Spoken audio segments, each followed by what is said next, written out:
तो कैसे आप लोग बताना चाहूंगा। आज जानते हैं बेसिकली कि हम कैसे अपना पोर्टफोलियो स्टॉक मार्केट में इस तरीके से क्रिएट कर पाए कि हमारा प्रॉफिटेबल पोर्टफोलियो बन पाए। वो होगा कैसे और ऐसा होता कैसे?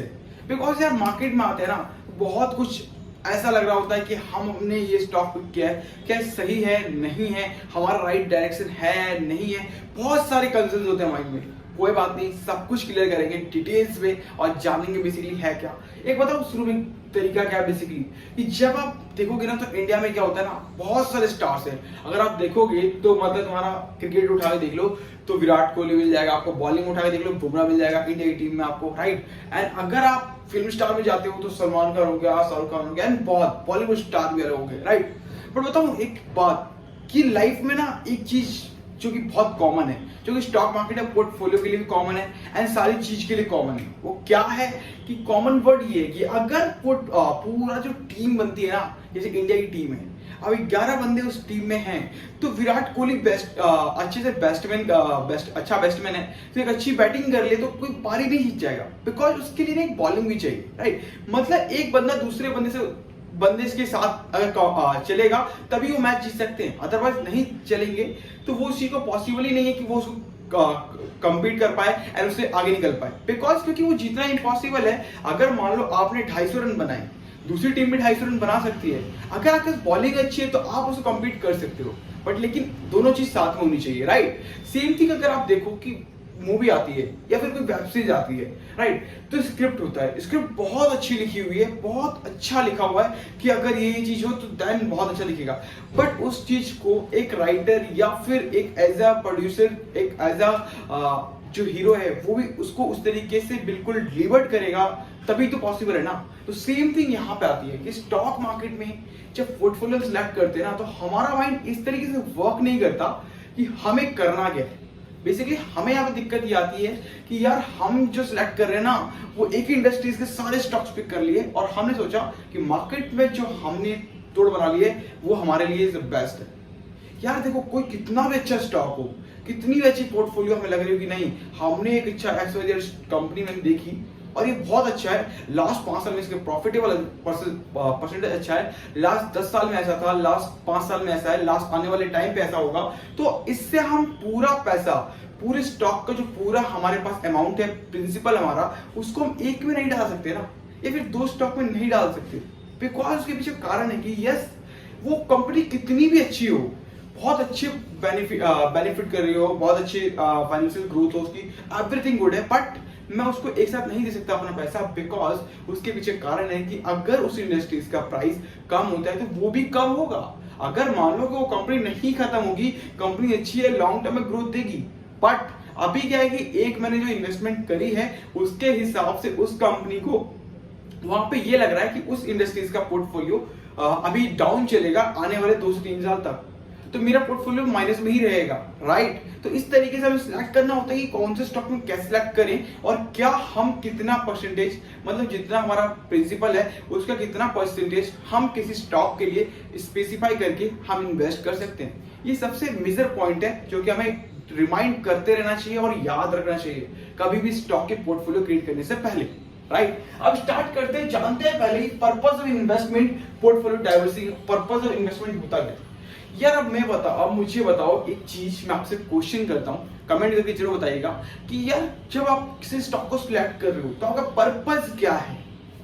आपका कोई पर्पस होगा, कोई ड्रीम कार होगी, कोई ड्रीम होम हो सकता है, ड्रीम होगा कि मैं ना करोड़पति बनूं, ड्रीम होगा कि मैं एक फाइनेंशियल फ्रीडम बन पाऊं इतने टाइम तक, मतलब आज मैं 20 साल का हूं तो आने वाले 15 साल, आने वाले 20 साल तक इन्वेस्टिंग जर्नी को कंप्लीट करते हुए आने वाले 20 साल के बाद मैं अपने आप को इंडिपेंडेंट कर दूं और मैं फाइनेंशियल फ्रीडम हो जाऊं बिल्कुल, मतलब कि मेरे को कोई दिक्कत ना हो कि हाँ इतना पैसा एंड ऑल कुछ ना हो। या फिर आपका ये ड्रीम होगा कि मैं ऐसी चीजें कर पाऊं जिससे कि मैं जो चाहूं वो मेरे पास हो, ऑलवेज हो, जो चीज मैं चाहूं वो तुरंत मैं कार्ड स्वाइप किया एंड वापस मेरे पास हो, राइट। ऐसा भी होगा आपके पास, तो बहुत सारी चीजें होंगी। तो आपके पास पहले ये करना है कि आप जो चीज करने जा रहे हो ना उसमें पहले डाइवर्सिफाई करो। आप अपने पोर्टफोलियो इस तरीके से डाइवर्सिफाई करो कि जैसे कि आपको एक ड्रीम होम चाहिए, तो होम चाहिए तो उसके लिए पहले आपको ये सिलेक्ट करना पड़ेगा कि रियल एस्टेट में हमारी इन्वेस्टमेंट होनी चाहिए, क्योंकि रियल एस्टेट में इन्वेस्टमेंट होगी तब भी हम एक अच्छा खासा ड्रीम होम कर सकते हैं। यस, मेरा होम होगा और ऐसा होगा। या फिर अगर हमें कार चाहिए तो हमें टायर में इन्वेस्ट करना चाहिए। यार वो सोचो ना कि हमें अगर कार चाहिए तो पहले जो टायर आता है ना, तो पहले टायर में इन्वेस्ट करते हैं। या फिर हमें घर को पेंट करना तो पहले पेंट में इन्वेस्ट करते हैं। Profitable is a make money, right? तो सेम थिंग यहाँ पे आता है, पहले अपने पोर्टफोलियो को इस तरह डाइवर्सिफाई करो, स्टॉक को एनालाइज करो कि हमें क्या सिलेक्ट करना है, हमारा पर्पस क्या है सिलेक्ट करने की। तो देखो अब हम जानते हैं how many stocks can I hold, मैं कितने स्टॉक्स को होल्ड कर सकता हूँ। आप अपने पोर्टफोलियो में ये देखो कि आपके पास प्रिंसिपल कितना है। ये मतलब नहीं बनता कि कितना पैसा हम किसी स्टॉक में डाल रहे हैं, ये वाकई डिपेंड करता है कि हम जो पैसा डाल रहे हैं वो क्या स्टॉक ऐसा है जिसमें कि प्रॉफिट दिखेगा। मतलब कि हर एक अलग अलग इंडस्ट्रीज का, मतलब आपने पिक किया मान लो एफएमसीजी, पावर सेक्टर, एंड उसके बाद आपने पिक किया फार्मा सेक्टर। तो 3 अलग अलग सेक्टर उठाए। मान लो फार्मा सेक्टर किसी टाइम पे अगर आपको ग्रोथ नहीं दिख रहा है तो 2 सेक्टर ऐसे हैं जहां पे आपने स्टॉक को पिक किया है तो आपका प्रॉफिटेबल से आपका जो पोर्टफोलियो है वो ग्रीन में रहेगा, रेड में नहीं जाएगा, क्योंकि आपने 3 सेक्टर को पिक किया था, उसमें से एक सेक्टर ऑलरेडी जो है आपको पता है कि मेरा माइनस में चल रहा है, pharma sector and FMCG and साथ ही साथ पावर सेक्टर दोनों प्लस में चलेंगे बिकॉज वो ग्रीन में चल रहे हैं और उनमें ग्रोथनेस दिख रही है। तो आपका जो पोर्टफोलियो होगा वो ग्रीन में दिखेगा मुकाबले रेड के, राइट? तो इस तरीके से डाइवर्सिफाई करो और समझो कि हमें कौन कौन से स्टॉक को होल्ड करना चाहिए। बेसिकली होल्ड करने के पीछे ये कि आपको ऐसा होना चाहिए कि यस मुझे ये लगता है कि मैं ना ये स्टॉक को ले सकता हूँ, बट एक ही सेक्टर के सारे स्टॉक हो ये भी जरूरी नहीं है। और ऐसा करना भी नहीं चाहिए कि आपने स्टॉक तो सिलेक्ट करिए 15 अपने प्रिंसिपल के हिसाब से और हर स्टॉक में आपने 4,000 रुपए करके डाल ले, या फिर 10,000 रुपए करके आपने 15 स्टॉक में डाले पैसे। और 15 स्टॉक ऐसे ही थे जो कि आपको सारा एक इंडस्ट्रीज या एक कंपनी के थ्रू मिलता था, मतलब आपका जो निश था वो बिल्कुल सेम था। मतलब फार्मा सेक्टर में लिया आपने, ग्लेनमार्क ले लिया, सन फार्मा ले लिया, प्लस जीएसके ले लिया, सारी चीजें ले ली एक ही साइड। तो अब आप 15 कंपनी ढूंढ के तो लाए हो, बट वो 15 कंपनियां हैं पूरे फार्मा सेक्टर की, तो पूरा फार्मा सेक्टर अगर डाउन पे चल रहा है तो आपका पोर्टफोलियो भी डाउन पे जाएगा। तो आप पहले समझो कि बेसिकली है क्या। अगर आपने एफएमसीजी सिलेक्ट किया, आपने देखा आईटीसी ले लिया, आपने हिंदुस्तानी ले लिया, सब कुछ ले लिया, और उसके बाद देखा कि आपका मार्केट जो है नीचे जा रहा है, बिकॉज क्यों? क्योंकि आपने सिलेक्ट तो किया एफएमसीजी, आईटीसी सिलेक्ट किया, या फिर हिंदुस्तानी को सिलेक्ट किया, या फिर ब्रिटानी सिलेक्ट किया, बात तो बराबर है। चाहे कहीं से भी पकड़ा आपने, स्टॉक कोई से भी लिया, बट सेक्टर के वाइज आपके स्टॉक तो वही था, या फिर गोदरेज कंज्यूमर लिया, बात तो बराबर ही था ना, राइट? इस तरीके से आपको पहले समझना है कि बेसिकली है क्या। उसको जानते हैं how much amount to allocate in each stock. देखो अपने पोर्टफोलियो का उतना अमाउंट एलोकेट करो हर एक स्टॉक के हिसाब से कि जो कि आपका 10% या फिर 25% हो। 25% से ज्यादा कभी भी अमाउंट नहीं होना चाहिए। मान लो कि आपके पास 50,000 रुपए है किसी स्टॉक में इन्वेस्ट करने के लिए, मतलब अपने पोर्टफोलियो को बढ़ाने के लिए, तो आप 4 से लेके 8,000 रुपए पर कंपनी के हिसाब से अपने स्टॉक को एलोकेट कर सकते हो। 4 से 8,000 के बीच में होना चाहिए आपका अमाउंट, जो कि आप हर स्टॉक में लगा सकते हो, बट वो अलग अलग कंपनीज, अलग अलग इंडस्ट्रीज के हिसाब से कैलकुलेट होना चाहिए, एलोकेट होना चाहिए। ये नहीं कि आपने इस इंडस्ट्री में पकड़ा और उसके बाद लगा दिया पैसा। क्यों लगा दिया सर? ऐसा भी तो है कि आपके पास सारी इंफॉर्मेशन नहीं है कंपनी की। HUL का आपको पता है कि अगर कोई कंपनी साउंड बनाती है तो HUL अगर उसको टेक ओवर कर ले तो अपने प्रोडक्ट को इतने तरीके से उसको अपने आप को डिजाइन करके इतने तरीके से मार्केट कर सकती है कि वो मार्केट में प्रॉफिटेबल बन जाएगा। बट आपको ये पता है कि अंदर की चीजें क्या चल रही है? नहीं। तो फिर कुछ चीजें ऐसी होती है जो CEO CFO तक ही रह जाती है, आप तक नहीं पहुंच पाती। जब उनकी कंपनी के एम्प्लॉय तक नहीं पहुंचती तो आपके तक भी नहीं पहुंचेगी, और जब आप तक नहीं पहुंचती तो डेफिनेटली ऐसा कुछ तो पॉइंट होगा हर कंपनी के ओवरव्यू से कि जो उन दोनों के पास तक ही रहना चाहिए। तो आप ऐसे कैसे वेरीफाई कर लो कि हम एक ही स्टॉक में डाल दें पैसा? क्या गारंटी कि अभी लगता है इस कंपनी की बहुत अच्छी पोर्टफोलियो है, कंपनी ने रिटर्न अच्छे दिए तो डेफिनेटली कंपनी वर्क करेगी, बट क्या पता कि आने वाले टाइम पे वर्क करेगी? ये तो नहीं पता ना, राइट? तो इसी तरीके से देखो यहाँ पे आता है कि आपको अपना एलोकेट की अपना जो स्टॉक का प्राइस है उसके हिसाब से एलोकेट करो। 4 से 8,000 रुपए का प्राइस होगा। अगर 50,000 रुपए का प्रिंसिपल वैल्यू है तो आप 4 से 8,000 रुपए का पर स्टॉक के हिसाब से एलोकेट कर सकते हो प्राइस। आप अपनी तरफ से डिफाइन कर सकते हो, बट 25% से ऊपर का अमाउंट नहीं होना चाहिए पर स्टॉक के हिसाब से, पर इंडस्ट्रीज के हिसाब से आपके पोर्टफोलियो में, राइट? एंड जानते हैं how to pick stock. Stock को कैसे पिक कर सकते हैं, अच्छा स्टॉक पिक होने के लिए कैसे हो सकता है कि हमारे पोर्टफोलियो में ये स्टॉक ऐड हो जाए, हम चाहते हैं कि यार ये अच्छा स्टॉक है, अच्छा चलेगा, लाइफ टाइम में अच्छी ग्रोथ देगा, फ्यूचर में अच्छा ग्रोथ मिलेगा, कैसे पॉसिबल है, राइट। तो पहला देखो इकोनॉमिक मूव। आप ये समझो कि इकोनॉमिक्स मोड के हिसाब से अभी मार्केट के हिसाब से कौन से सेक्टर में ग्रोथ ज्यादा है, मार्केट में ऐसा क्या लग रहा है आपको, किस तरीके में जा रहा है। लाइक बेसिकली हो सकता है ये आपको दिख रहा है कि गवर्नमेंट के हिसाब से ना अभी कुछ आरबीआई की तरफ से चेंजेस आने वाले हैं, तो मार्केट में हो सकता है कि कैश का अमाउंट ज्यादा बढ़ जाए, तो लिक्विडिटी बढ़ेगी एंड ऑल। तो उसके बाद आईटी सेक्टर, आईटीसी का सेक्टर, आईटीसी हो सकता है, या फिर एफएमसीजी का आईटीसी हो गया, या फिर आपका एचयूएल हो गया, इसको भी कर सकते हो क्योंकि कैश इनके पास ज्यादा है, इनको कोई फर्क नहीं पड़ने वाला। कंपनी में अगर जितना वो कैश लिक्विडिटी की बात करेंगे उतना ज्यादा उनको प्रॉफिट होने वाला है, बिकॉज वो तो कैश में ही काम करते हैं, उनको तो फर्क ही नहीं पड़ता कि कितना कुछ भी चेंजेस कर रहे हो आप, कितनी मार्केट में अपनी चीजों को बढ़ा रहे हो, राइट। उसके बाद दूसरा आता है फूड इंडस्ट्रीज।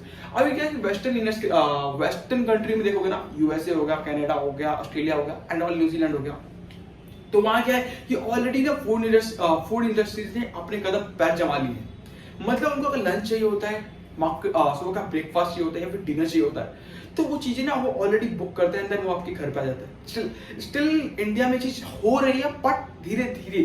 तो यहाँ पे कौन कौन से स्टॉक मिलता है आपको, मैकडोनल्ड हो गया, दूसरा हो गया डोमिनोज हो गया, तीसरा हो गया आपके लिए जोमेटो जो डिलीवर करता है फूड, मॉर्निंग करता है, मॉर्निंग का ब्रेकफास्ट, दोपहर का लंच एंड रात का डिनर, आपको तीनों चीजें वहीं पे मिल जाती है। तो ये चीजें ना अभी डेवलप हो रही है, आने वाले 2024 2025 तक मे बी ये उनका फ्यूचर हो और वहां तक वो प्रॉफिट कर पाए।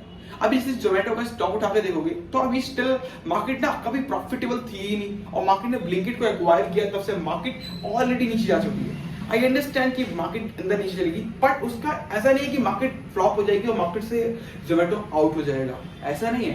बट मार्केट में भी उसके पास प्रॉफिटेबल बिजनेस नहीं है, वो मार्केट के वैल्यूएशन के हिसाब से ओवर वैल्यूड थी, मार्केट के हिसाब से उसको ओवर वैल्यू की स्टॉक के प्राइस मिले, 179 तक गया, उसके बाद वापस मार्केट में नीचे आया, पर स्टिल वो ओवर वैल्यूड प्राइस है, इस वजह से वो नीचे है, स्टिल वो वर्क नहीं कर पा रहा। बट ऐसा नहीं कह सकते हम कि जोमेटो आउट हो जाएगा मार्केट से, ये इम्पॉसिबल रहेगा ये कहना कि हम जोमेटो आउट हो जाएगा एंड स्विगी रहेगा फिर and all, because right now Zomato profitable company नहीं है। आई नो कि वो पहले जब उसका आईपीओ आया था उससे पहले प्रॉफिटेबल कंपनी नहीं थी, बट स्टिल अभी भी आप मान नहीं चल सकते हो कि आने वाले टाइम पे जैसे ये वेस्टर्न कंपनीज की सारी चीजें डेवलप होती हैं, जैसे ब्रेकफास्ट, मॉर्निंग का डिनर एंड ऑल, तो जो डोमिनोज हो गया, बर्गर किंग हो गया, या फिर आप देख लो मैकडोनल्ड हो गया, तो इन सारी चीजों को फूड डिलीवरी के लिए जोमेटो ही जाएगा, बिकॉज लोग स्विगी से ज्यादा जोमेटो को प्रीफर करते हैं। तो 2024 तक ऐसा इकोनॉमिक्स के माध्यम से मान के चल सकते हैं, और ऐसा कहा जा रहा है कि मार्केट में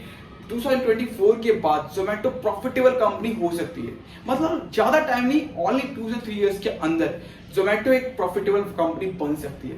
बट ये क्या कहना सही रहेगा नहीं रहेगा, इसलिए हम अभी तक हमने जाना कि पहले हम जोमेटो कैसे वर्क करता है और किस तरीके से वर्क करता है, राइट। तो देखो सिंपल सी बात है कि आप ऐसा मत मान के चलो कि जोमेटो फ्लॉप हो जाएगा, जोमेटो आउट हो जाएगा मार्केट से। बट यस, मार्केट में अभी प्रॉफिटेबल नहीं है, लॉन्ग टर्म में होगा, तो इसलिए आप सारे पैसे को एक तरफ, ये नहीं कि जोमेटो अच्छा स्टॉक दिख रहा है सारा पैसा डाल दिया। क्यों डाल दिया सर, हम ना तो बिग बुल है मार्केट के, ना ही बेयर, तो हमें तो सिर्फ इतना पता है इन्वेस्टमेंट करके अपने गोल को अचीव करना। तो ड्रीम ऐसे अचीव नहीं होगा, ड्रीम अचीव करने के लिए आपको पोर्टफोलियो अच्छा बनाना पड़ेगा, प्रॉफिटेबल वन। प्रॉफिटेबल पोर्टफोलियो जब बनेगा जब आपको एश्योरेंस हो कि यस ये चीज जो मैं कह रहा हूं वो होगा, राइट। तो आप भी तो फिक्स हो पाओगे ना। आप 9 to 6 जॉब करने के बाद आप डेली अगर पोर्टफोलियो चेक करना चालू करोगे तो आपको लगता है कि आप एक प्रॉफिटेबल और एक ड्रीम अचीव कर पाओगे। क्यों? क्योंकि आपको यही पता है कि यार 9 to 6 जॉब करने के बाद मैं मार्केट से घर आऊंगा तो मेरे पास इतना टाइम नहीं है कि मैं उस अपने पोर्टफोलियो को एनालाइज कर पाऊं। तो यार ऐसे कैसे पॉसिबल है कि हम ऐसे स्टॉक को पिक कर लें और मार्केट में हम प्रॉफिटेबल बने, राइट। तो ऐसे स्टॉक को पिक करना जरूरी है कि मार्केट में अगर मुझे कार लेनी है तो मैं tyre, because in the future अगर भले इलेक्ट्रिकल आ जाए, EWS का जमाना भी आ जाए, फिर भी मुझे मार्केट में टायर लगी हुई मिलेंगी हर कार में, हर गाड़ी में। तो यार बिना टायर के तो चल नहीं सकती, तो बिना टायर की जब चीजें नहीं हो सकती तो टायर तो मिलेगा, तो टायर में इन्वेस्टमेंट तो is a good thing, right. तो इस तरीके से स्टॉक पिक करना चालू करो, राइट। दूसरे जानते हैं, फिर तुम्हारा आता है 5वां point last, when should you revise your portfolio? देखो, अब मान लो कि आपने एक ड्रीम सोचा अपनी कार, या फिर ड्रीम सोचा अपने घर, या फिर ड्रीम सोचा कि मुझे 5 साल के बाद पोस्ट ग्रेजुएशन की एक डिग्री प्राप्त करनी है, उसके लिए मैंने इन्वेस्टमेंट करी है। ठीक है, आपने 5 साल में अच्छा खासा प्रॉफिट कमाया एंड लास्ट के 4 साल कंप्लीट हो चुके हैं, लास्ट का 5वां साल आने वाले टाइम पे बचा हुआ। आप अपने सारे पोर्टफोलियो को डाइवर्सिफाई करके सारा अमाउंट जो है यहाँ पे रिवाइज करके डेट में डालो, मतलब कम रिस्क में। आप ज्यादा रिस्क नहीं लेना, बिकॉज ऑफ दिस कि आपको ये पता चल जाएगा कि मार्केट में अगर कोई सा भी कुछ, अगर कोई भी गलत न्यूज आई, रॉन्ग न्यूज आई, कुछ भी तरीके से मार्केट इफेक्ट हुआ, तो आपका प्रॉफिटेबल पॉइंट्स वो वापस नीचे माइनस चला जाएगा, राइट। तो उससे पहले 4th ईयर में ही अपने प्रॉफिटेबल जो पोर्टफोलियो है आपका, उसको रिवाइज कर लो। जब रिवाइज कर लोगे तो आपको ये एश्योरेंस मिल जाएगा कि मेरा पैसा मेरे पास आ गया है, अब मुझे कोई दिक्कत नहीं होगी अगर मार्केट वापस रिवर्स भी करती है। बिकॉज मान लो कि मार्केट में अभी क्या था, लास्ट ईयर आप देखोगे कोविड-19 के बाद मार्केट ने बहुत अच्छा बूमबैक दिया। मार्केट अच्छा बूमबैक देने के साथ 18,600 तक गया, लगातार मार्केट चढ़ता गया और अपर ट्रेंड के ऊपर गया, राइट। स्टिल मार्केट में लोगों ने इन्वेस्ट किया 18,600 पे, बिकॉज उन्हें लगा था 18,600 से मार्केट निफ्टी और भी ऊपर जाएगी। अभी उन्होंने ओवर वैल्यू पे मार्केट में इन्वेस्ट किया, मार्केट ने अगेन दोबारा से गिरना चालू किया, मार्केट वापस 15,200 तक आई। अब ये देखो, जो 18,600 पे इन्वेस्ट किया हुआ अमाउंट 15,200 पे, क्या अच्छा लगेगा? क्या अमाउंट प्रॉफिटेबल होगा? नहीं हो सकता ना। तो डेफिनेटली ये समझो कि मार्केट में डाइवर्सिफाई जो 18,600 पे था, जो प्रॉफिट दिख रहा था, वो प्रॉफिट 15,200 पे तो नहीं दिखेगा। तो अगर पोर्टफोलियो को अगर रिवाइज कर लिया होता और वहां पे रिवाइज करके उस प्रॉफिट को अपने साइड में रख लिया होता, तो वहां पे रिस्क कम हो जाता, और रिस्क फैक्टर जब कम होगा तो प्रॉफिट तो अपने आप दिखेगा ना। ऐसे स्टॉक को सिलेक्ट करो हमेशा जो कि आपकी नींद ना उड़ाए, आप चैन की नींद सो पाओ, राइट। क्योंकि स्टॉक मार्केट में आओ, कोई ऐसा नहीं कि पैसे को इस जगह लगाया है कि रिस्क ही रिस्क है। सिर्फ जॉब करते हो 9 to 6 तो परमानेंट होती है ना, तो परमानेंट के पीछे सिर्फ इतना रिस्क होता है कि हमें जो काम में दिया गया है उसको हम अच्छे से करें। तो सेम थिंग यहाँ पे होगा कि आपको इस तरीके से वर्क करना है कि अपने पैसे को वर्क करवाना है कि आपका पैसा रिस्क में उतना ना जाए जितना आप डाल रहे हो, पर इतना जाए कि आपका जैसा पैसा, जैसे आप नौकरी कर रहे हो उसी तरीके से आपका पैसा वर्क करे। यस, बाई चांस कुछ अलग मिस हैपनिंग हो गई तो बात अलग है, बट अदरवाइज जो मैंने पिक किया, जो मैंने पोर्टफोलियो बनाया, वो बिल्कुल सही है। मैंने 4 इंडस्ट्रीज के स्टॉक पिक किए, तो एक इंडस्ट्रीज अगर फ्लॉप भी चल गई है तो 3 इंडस्ट्रीज से मेरे को अगर 50,000 में 6,000 का प्रॉफिट हो रहा है और एक में 4,000 का नुकसान हो रहा है, तो मेरा प्रॉफिटेबल ही प्रॉफिट होगा, मतलब मेरा पोर्टफोलियो प्रॉफिटेबल में जाएगा, लॉस में नहीं होगा। तो इस तरीके से मार्केट को डिजाइन करो, मार्केट को पोर्टफोलियो बनाओ और समझो कि बेसिकली है क्या। और अभी तक चैनल को सब्सक्राइब नहीं किया तो सब्सक्राइब कर लो, साथ ही साथ बेल आइकन को प्रेस कर लो, जिससे कि आने वाली हर वीडियोस आपको नोटिफिकेशन पहले मिले एंड साथ ही साथ उसको समझ पाओ, right. And thank you so much guys.